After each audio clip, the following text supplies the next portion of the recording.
வணக்கம் நேயர்களே. கடவுள் அருள் டிவி நேயர்களுக்கு லக்ஷ்மி நாராயணன் அன்பு வணக்கங்கள். இப்போ நம்ம பார்க்க போகிறது வார ராசி பலன் 12ஆம் தேதியிலேருந்து 18ஆம் தேதி வரை எப்படி இருக்க போதான்னு பார்க்க போகிறோம். ஸோ எப்போதுமே சொல்கிறது தான் லக்னத்துக்கு பாருங்கள். ராசிக்கு பார்ப்பதை விட லக்னத்துக்கு பார்க்க ரொம்ப பர்ஃபெக்டாக இருக்கும். உதாரணமாக ஒரு மகர லக்னம் விருச்சிக ராசினா நீங்கள் விருச்சிக ராசிக்கான பலன்களை பார்க்குறோம், மகர ராசிக்கான பலன்களை பார்க்கும்போது ரொம்ப பர்ஃபெக்டாக இருக்கும். முதல்ல வர்றது பொது பலன்கள், அதுக்கப்புறம் தசாபுக்தி பலன்கள். உங்கள் ஜனனகால ஜாதகத்தில் என்ன தசாபுக்தி அந்தரங்கள் வருதோ அதை மிங்கிள் பண்ணி பார்க்கும்போது ரொம்ப பர்ஃபெக்டாக இருக்கும். வீடியோட எண்டில் டிப் ஆஃப் த வீக் இருக்குது, மறக்காமல் பாருங்கள். ரிஷபராசி. ஸோ ரிஷபராசிக்கு வந்து பார்த்திங்கன்னா உங்களது ராசியாதிபதி சுக்கிரன் 6ஆம் அதிபதி 8இல் இருக்கும்போது கொஞ்சம் கவனமாக இருக்கணும். கொஞ்சம் அந்த ஒரு திங்கள் செவ்வாய் மட்டும், அதுக்கப்புறம் எல்லாமே மாறிடும். ஸோ அதனால் கொஞ்சம் கவனமாக இருக்கணும். நிலபுலன்கள் வண்டி வாகனங்கள்லாம் வந்து திங்கள் செவ்வாயில் ஓட்டும்போது கொஞ்சம் கவனமாக இருக்கிறது ரொம்ப ரொம்ப நல்லது. 2 மற்றும் 5ஆம் அதிபதியான புதன் 8இல் இருக்கும்போது கொஞ்சம் நமக்கு ஸ்ட்ரெஸ்ஸஸையோ டென்ஷன்ஸையும் கண்டிப்பாக கொடுக்கும். ஸோ அதனால் கொஞ்சம் கவனமாக இருந்துக்கோங்க. இதில் வந்து குழந்தைகள்கிட்ட எதிர்த்து பேசுகிறது கொஞ்சம் வந்து இதெல்லாம் வந்து கொஞ்சம் வியாழன் வெள்ளி வரை கொஞ்சம் கவனமாக இருந்துக்கோங்க. அதுக்கப்புறம் எல்லாமே சரியானது. பட் அதுவரை கொஞ்சம் வாக்குவாதங்கள் வர்றதுக்கான வாய்ப்புலாம் நிறைய இருக்குது. அதுக்கப்புறம் பார்க்கும்போது உங்களது 3ஆம் அதிபதியான சந்திரன் வந்து பார்த்திங்கன்னா நல்ல சூழ்நிலை நல்ல ஏற்றங்களை உங்களுக்கு கண்டிப்பாக கொடுத்துரும். அதுவும் வந்து பார்த்திங்கன்னா முதல் 2 நாட்கள் சிறப்பானதாகும். அதுக்கப்புறம் பார்த்திங்கன்னா உங்களுக்கு வந்து சின்னதாக வந்து ஒரு சின்ன மனசலனங்கள், ஏன்னா வந்து அங்கே சந்திரன் நீச்சகமாகும் போது கணவன் மனைவிக்கு சின்ன சின்ன வாக்குவாதங்கள் வர்றதுக்கான வாய்ப்புகளும் கொஞ்சம் கவனமாக பார்த்துக்கணும். வாக்கு கொடுத்துட்டு ஐயோ என்னால் இப்படி ஆயிடுச்சுங்கிற சூழ்நிலையை ஏற்படுத்தும். அதனால் கொஞ்சம் பார்த்து பண்ணிக்கோங்க. 4ஆம் அதிபதி 8இல் இருக்கும்போது தாயோட உடல்நலம் சம்மந்தமான விஷயங்களை ரொம்ப கேர்ஃபுல்லாக இருக்கணும். அது ஒன்று ஒரு 2-3 நாள் தான், அதுக்கப்புறம் எல்லாமே மாறிடும். ஏன்னா சூரியன் வந்து உங்களுக்கு மகரத்துக்கு போயிடுவார். ஸோ அதுக்கப்புறம் எல்லாமே மாறிடும். ஒரு புதன்கிழமை வரை கொஞ்சம் கவனமாக இருந்துக்குங்க, அதுக்கப்புறம் எல்லாமே மாறிடும். அதுக்கப்புறம் பார்க்கும்போது உங்களுடைய 6ஆம் அதிபதி. ஸோ 6ஆம் அதிபதி வந்து சுக்கிரனே வந்து உங்களுக்கு வந்து 8இல் இருக்கும். வேலையில் ரொம்ப கவனமாக இருக்கணும். கடன் சம்மந்தமான விஷயங்களில் கொஞ்சம் கேர்ஃபுல்லாக இருந்துக்கும். ஸோ கொஞ்சம் ஸ்ட்ரெஸ்ஸாக இருக்கிற மாதிரி ஃபீலிங் கண்டிப்பாக கொடுத்துரும். மற்றபடி வந்து பார்த்திங்கன்னா உங்களது 8ஆம் அதிபதி. ஸோ 8ஆம் அதிபதியான குரு உங்களுக்கு வந்து 2இல் இருக்கும்போது பேசும்போது கொஞ்சம் கவனமாக பேசுவோம், கொஞ்சம் பிடிவாதமாக பேசுவோம். நான் இப்படி தான் அப்படின்னு சொல்லி பிடிவாதம் பேசி அதனால் நமக்கு ஒரு பிரச்சனைகளோ ஸ்ட்ரெஸ்ஸஸோ வர்றதுக்கான வாய்ப்பு இருக்கணும். ரொம்ப கவனமாக இருக்கணும். 7ஆம் அதிபதியான செவ்வாயும் உங்களுக்கு 8இல் இருக்கும்போது கணவன் மனைவிக்கு நடுவில் வந்து அவங்கவுங்க ஃபேமிலி மெம்பர்ஸை வந்து தாக்கி பேசிக்காமல் இருக்கணும். உங்களுக்குள்ளே நீங்கள் என்னோட சண்டை போட்டுக்கோங்க, பேசும்போது கொஞ்சம் கவனம் தேவை. அதுதான் சொல்ல வர்றது. மற்றபடி வந்து உங்களுடைய 9ஆம் அதிபதியான சனி 11இல் இருக்கும்போது நல்ல யோகங்களையும் நல்ல ஏற்றங்களையும் கொடுக்கறதுக்கான வாய்ப்புலாம் ரொம்ப நல்லா இருக்குது. அதுவும் விபரீத ராஜ்யம் வராதுங்கிற ஒரு விஷயங்கள் திடீர்னு நடந்து முடியறதுக்கான, அதுவும் தொழில் ரீதியான விஷயங்கள் நல்ல ஒரு ஹெல்ப்பு, நல்ல ஒரு குரோத் கிடைக்கிறது. வெளிநாட்டில் இருக்கவங்களுக்கும் பார்த்திங்கன்னா நல்ல ஒரு குரோத்தும் நல்ல பணமும் வர்றதுக்கான நல்லாயிருக்கு. ரிஷப லக்னமாக புதன் தசாபதினு புதன் வந்து 2, 5ஆம் அதிபதி 8இல் இருக்கும்போது குழந்தைகள்கிட்ட நிறைய வாக்குவாதங்கள் வர்றதுக்கான வாய்ப்புலாம் இருக்குங்க. ஸோ அதனால் வந்து கொஞ்சம் அதெல்லாம் கொஞ்சம் பார்த்துக்கோங்க. ஏன்னா வந்து இந்த ரிஷபத்துக்கு வந்து அந்த மாதிரி விஷயங்களை ஏற்படுத்தும் 3, 2, 5, 9. ஸோ இதுவரை வந்து பார்த்திங்கன்னா ஜென்ரலாக பார்த்தது பொது பலன்கள். இப்போ பார்க்க தசாபுத்தி பலன். ரிஷப லக்னமாக இருந்து சூரியன் தசாபுத்தி அந்த சூரியன் வந்து பார்த்திங்கன்னா உங்களுக்கு 4ஆம் அதிபதி 8இல் இருக்கும்போது தாயாருடைய உடல்நலம் சம்மந்தமான விஷயங்களே புதன்கிழமை வரை கொஞ்சம் பார்த்து நடந்துங்க. அதுக்கப்புறம் எல்லாமே மாறிடுங்க. வண்டி வாகனங்கள் ஓட்டும் போதும் கொஞ்சம் கவனமாக இருக்கணும். ரிஷப லக்னமாக இருந்து சந்திரன் தசாபதி. சந்திரன் வந்து பார்த்திங்கன்னா உங்களுக்கு வந்து இப்போது 6இல் இருக்காருங்க. ஸோ 6இல் போயிட்டுருக்கும்போது 6, 7, 8 ரொம்ப எல்லாமே சிறப்பாக இருக்கும். இந்த வாரம் முழுவதுமே அற்புதமாக இருக்கிறதுக்கான வாய்ப்புகளை கண்டிப்பாக கொடுத்துரும். என்ன ஒன்று, புதன்கிழமைக்கு மேலே சின்ன மனசலனங்கள், மனதில் காயங்கள் ஏற்படுறதுக்கான வாய்ப்பு, கொடுத்த வாக்கு காப்பாற்றுறதுக்காக ரொம்ப சிரமப்படுறமான சூழ்நிலை கண்டிப்பாக ஏற்படுத்தும். ரிஷப லக்னமாக இருந்து செவ்வாய் தசாபுத்தி அந்தரங்கள். செவ்வாய் வந்து பார்த்திங்கன்னா உங்களுக்கு வந்து பார்த்திங்கன்னா என்ன மாதிரி விஷயம்னா 12 மற்றும் 7ஆம் அதிபதியாக இருந்து சுப நிகழ்ச்சிகள் சார்ந்த விஷயத்துக்காக நிறைய செலவு பண்ணுறமான விஷயங்களை கண்டிப்பாக கொடுத்துரும். ரிஷப லக்னமாக இருந்து ராகு தசாபுத்தி. ராகு 10இல் இருக்காருங்க. தொழில் வந்து ஒரு பெரிய லெவலில் வரணும், பெரிய லெவலில் வந்து நான் வந்து ஒரு சாம்ராஜ்யத்துக்கு கிங் ஆகணுங்கிற விஷயங்கள்லாம் கண்டிப்பாக கொடுக்குங்க. ஸோ நடக்குமானால் கண்டிப்பாக முயற்சி பண்ணுங்கள். முயற்சி தான் அடுத்த கட்டத்துக்கு நம்மளை கொண்டு போகும். ரிஷப லக்னமாக இருந்து குரு தசாபுத்தி அந்தரங்கள்.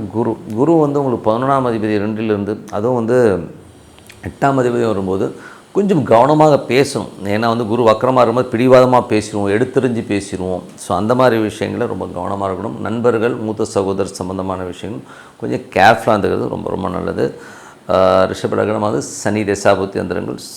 சனி வந்து பார்த்திங்கன்னா உங்களுக்கு 11இல் இருக்கும்போது அற்புதமான பலன்களை அள்ளி கொடுத்துருவாருங்க. ஸோ அது வந்து நீங்கள் நினச்சதை விட ஒரு பெரிய லெவலில் செட்டில் ஆகுறது, ஃபாரின் சம்மந்தமான விஷயங்கள், வெளிநாடு வெளி மாநிலங்கள் பிரயாணங்கள், இதனால் ஒரு பெரிய லாபங்கள், பெரிய ஒரு பணம் வர்றதுக்கான வாய்ப்பை கண்டிப்பாக கொடுக்கும். ரிஷப லக்னமாக இருந்து புதன் திசை, புதன் 2 5ஆம் அதிபதியான புதன் உங்களுக்கு வந்து பார்த்திங்கன்னா 8ல் இருக்கும்போது குழந்தைகளால் கொஞ்சம் வாக்குவாதங்களும் கொஞ்சம் ஸ்ட்ரெஸ்ஸஸையும் ஏற்படுத்துறதுக்கான வாய்ப்புகளும் கொஞ்சம் கவனமாக பார்த்துக்கணும். ரிஷப லக்னமாக இருந்து கேது திசா புத்தி அந்தரங்கள். ஸோ கேது வந்து பார்த்திங்கன்னா உங்களுக்கு என்ன மாதிரி விஷயங்களை பண்ணுவார் அப்படின்னும்போது,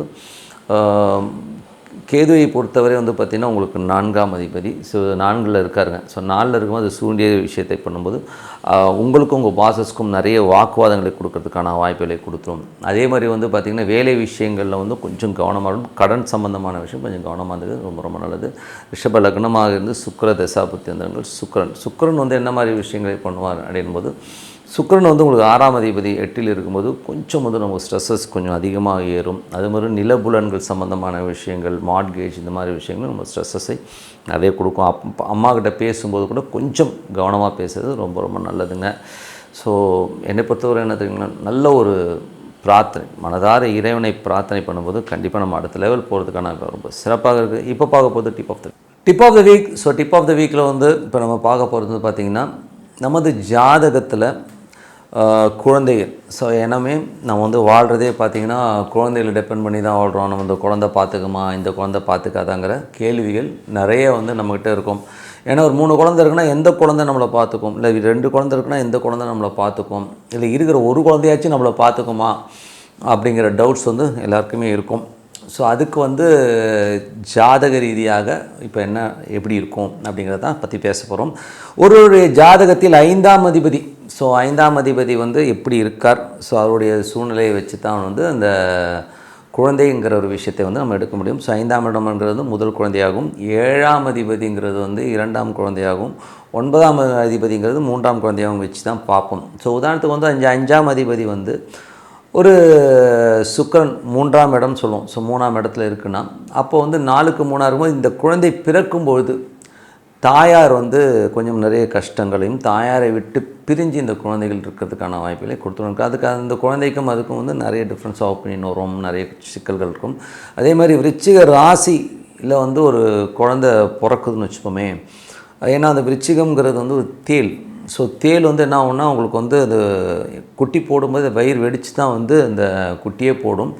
ஸோ ஒரு இறப்புக்கு நிகரான ஒரு கண்டத்தையோ இல்லை மன உளைச்சலையோ வந்து தாயாருக்கு வந்து அந்த விருச்சிக ராசிக்கில் பிறக்கிற அந்த குழந்தை வந்து அந்த தாயார் கொடுக்கும் அந்த பிறந்த டைமில். ஏன்னா உதாரணத்துக்கு வந்து பார்க்கும்போது எனக்கு தெரிஞ்ச ஒரு நண்பருடைய தாயார் வந்து விருச்சிக ராசியில் பிறக்கிறார் அவர். ஸோ அவங்க தாயாருக்கு வந்து ரொம்ப டெத்துக்கு ஈக்குவலான அது குழந்தை பிறந்து இருக்கும்போது கீழே இந்த டியூப்லேயே இன்னொரு குழந்தை ஃபார்ம் ஆகி ரொம்ப பிரச்சனையாகி நிறைய அவங்க பிரச்சனையை ஃபேஸ் பண்ணாங்க. ஸோ இது வந்து பார்த்திங்கன்னா அந்த மாதிரி ஒவ்வொரு குழந்தைகளுக்கும் அந்த காரக கிரகங்கள், அந்த கிரகங்கள் அமைகிற நேரங்களில் வந்து பார்த்திங்கன்னா நமக்கு ஏடாவிடாமல் மாட்டி வந்து விருச்சிக ராசியில் பிறக்கும்போது கண்டிப்பாக தாயார் ஒரு மன உளைச்சலையும் அவமானங்களையும் படுவாங்க. இறப்புக்கு நிகரான ஒரு கண்டத்தை கொடுத்து அதுக்கு சரி பண்ணும். அதுக்குன்னு இறந்துருவாங்க நான் சொல்ல வரல, அந்த ஒரு சின்ன அந்த மன வேதனையை கண்டிப்பாக கொடுத்துருங்க. அதே மாதிரி வந்து பார்த்திங்கன்னா வேறு யாருக்கு வந்து இந்த மாதிரி ஒரு பிரச்சனைகள் வரும்னா சிம்மராசிக்காரர்கள். ஸோ சிம்மராசிக்காரர்களுக்கு வந்து பார்த்திங்கன்னா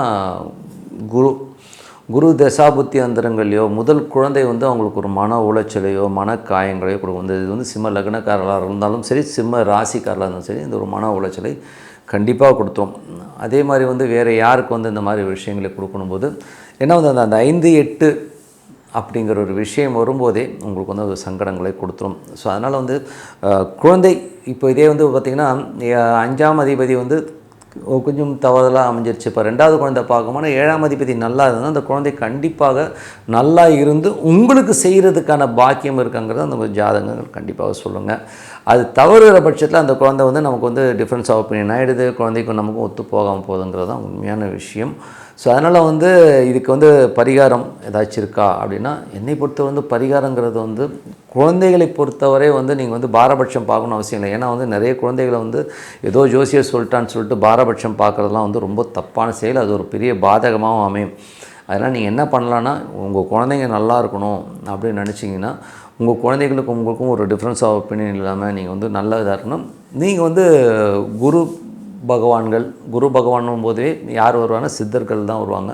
ஸோ சித்தர்கள் வழிபாடு பண்ணும்போது உங்களுக்கு வந்து அந்த குழந்தைகளோட விஷயங்கள் வந்து நல்லா அவங்களுடைய குணநலன் அறிஞ்சு போகிறதுக்கான வாய்ப்புகளே கண்டிப்பாக. ஒரு குருமார் வழிபாடுங்கிறது வந்து பௌர்ணமிகளில் பண்ணும்போது இந்த மாதிரி குழந்தை சம்பந்தமான விஷயங்கள் இருக்கிற இடர்பாடுகள் இதெல்லாம் நீங்கி ஒரு அற்புதமான ஒரு குழந்தை வந்து நமக்கு டிஃப்ரென்ஸ் ஆஃப் ஒப்பீனியனாக இருந்தாலும் அதை அட்ஜஸ்ட் ஆகி நம்மளோட ஒத்து போகிறதுக்கான வாய்ப்புகளை கண்டிப்பாக கொடுக்கும். அன்றைக்கி வந்து நீங்கள் பௌர்ணமி அன்றைக்கி சுண்டலோ ஏதோ வச்சு மற்றவங்களுக்கு விநியோகம் பண்ணுறது, ஒரு வெள்ளை கொண்டக்கடலை வச்சு நீங்கள் விநியோகம் பண்ணும்போதும் அற்புதமான பலன்களை கண்டிப்பாக கொடுக்கும். ஸோ இது வந்து பரிசீலித்து பாருங்கள், ரொம்ப அற்புதமான விஷயமாக இருக்கும்னு சொல்லிட்டு உங்களிடம் விடைபெறுவது உங்கள் லக்ஷ்மி நாராயணன். நன்றி.